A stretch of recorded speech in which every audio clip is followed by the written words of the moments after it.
education? I have been here for 7 years. I teach seventh grade science.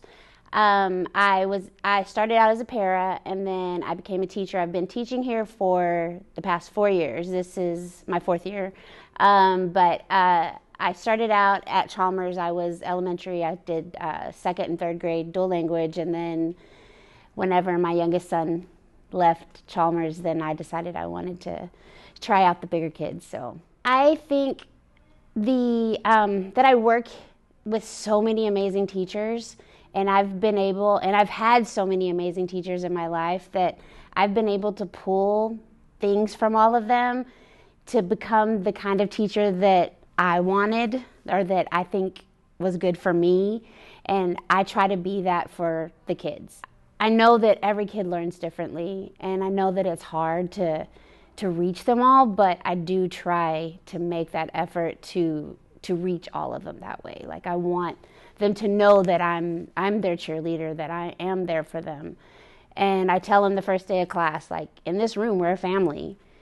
And I feel like the first few weeks, they don't really take that into heart, but now, as we're going on, they know they can come to me, and if they have an issue or a problem, even in another class, they'll come to me and they'll be like, "Oh, Miss Gore, can you help me with this problem? I don't know how to do it."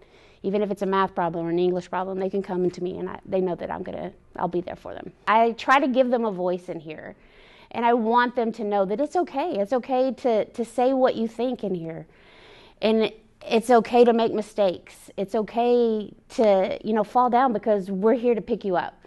And I feel like when they get that safety, when they feel that comfort, that it just makes them feel better. And so they know that, hey, it's okay. It's okay that Miss Gore's got us. I've always had the mindset where nothing wasn't my job. So it doesn't matter what it is. Like, I'm never going to say that's not my job.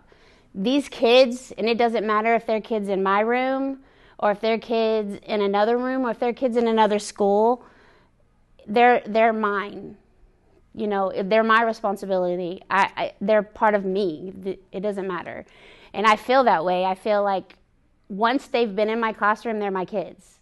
And even if they haven't been in my classroom, if I've been around them, they're my kids, Like, everyone in this district, that's why I feel like this is such an important, taking care of our school, taking care of these kids, taking care of everything. It's so important, because these kids are our future, and I just feel like it's our job to take care of them, and I'm not going to turn any of them away ever. I had always kind of tinkered with the idea of being a teacher. Life kind of got in the way, and I didn't finish school. But then after moving here, my son had started, he was in first grade with Miss Ford, and he was having a lot of issues. And between Miss Ford and Mr. Wells, they did not give up on him. They fought for him, and it kind of makes me tear up. But just seeing that, and just seeing how they never gave up, and they never stopped trying to make sure that he was successful. And I was like, I can do that. I want to do that. I want to make sure that every kid has that.